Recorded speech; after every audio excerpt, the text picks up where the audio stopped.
বিন নুজুল নাজিলের ধারাবাহিকতা তথা কোন সূরার পর নাজিল হয়েছে তা বিবেচনায় এটি ৩৬তম সূরা।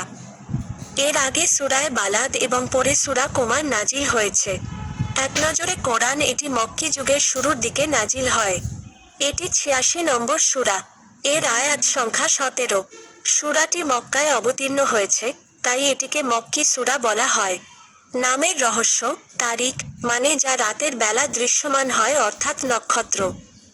সূরার প্রথম আয়াতেই এই শব্দটি ব্যবহার হয়েছে, সেখান থেকে সূরার নামকরণ করা হয়েছে সূরা আত তারিক।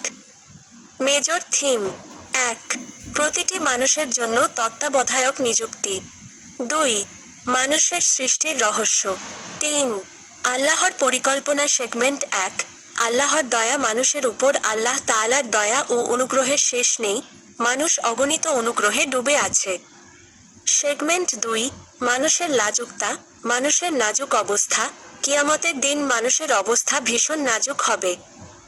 বিশেষত যারা আল্লাহর অবাধ্য, তাদের কোন শক্তি থাকবে না, সাহায্যকারীও পাবে না তারা। সেগমেন্ট ৩.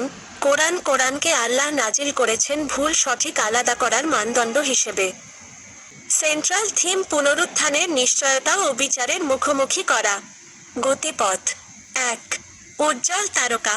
আকাশের তারকারাজির অধিকাংশই আমাদের কাছে অজানা রহস্য। অজানা বা রহস্য হলেও এগুলো যেমন মিথ্যা নয়, ঠিক তেমনি শেষ বিচারের দিন কোনো অজানা বলে তাও কিছুতে মিথ্যা নয়। ২. পুনরুত্থানের ক্ষেত্রে আল্লাহর ক্ষমতা। শত সহস্র বছর ধরেও মানুষ তারকা পুঞ্জের কুল কিনারা করতে পারছে না, আবার মানুষকে কি নিখুঁত করতেই না সৃষ্টি করলেন আল্লাহ। এমন স্রষ্টার জন্য মানুষকে দ্বিতীয়বার সৃষ্টি করা জটিল কিছু নয়। ৩. সার্বক্ষণিক নজরদারি। মানুষ ২৪ ঘণ্টায় আল্লাহ তাআলার মনিটরিংয়ের মধ্যে থাকে। এই নজরদারির জন্য বিদ্যুৎ থাকার প্রয়োজন হয় না। ৪. বিচারের মুখোমুখি করার ক্ষেত্রে আল্লাহ তাআলার ক্ষমতা। অপরাধীকে যে কোনো সময় বিচারের মুখোমুখি করার ক্ষমতা আল্লাহ তাআলার আছে, কিন্তু এ ব্যাপারে তাড়াহুড়া না করে তিনি মানুষের উপর দয়া করেছেন। কোজ অ্যান্ড ইফেক্ট: কোন গোপন গুনাহ থাকলে দেরি না করে এই মুহূর্তে আল্লাহর কাছে মাফ চেয়ে নিন। কারণ গোপন গুনাহের ব্যাপারে তাওবা করলে অন্তর পরিশুদ্ধ হয়।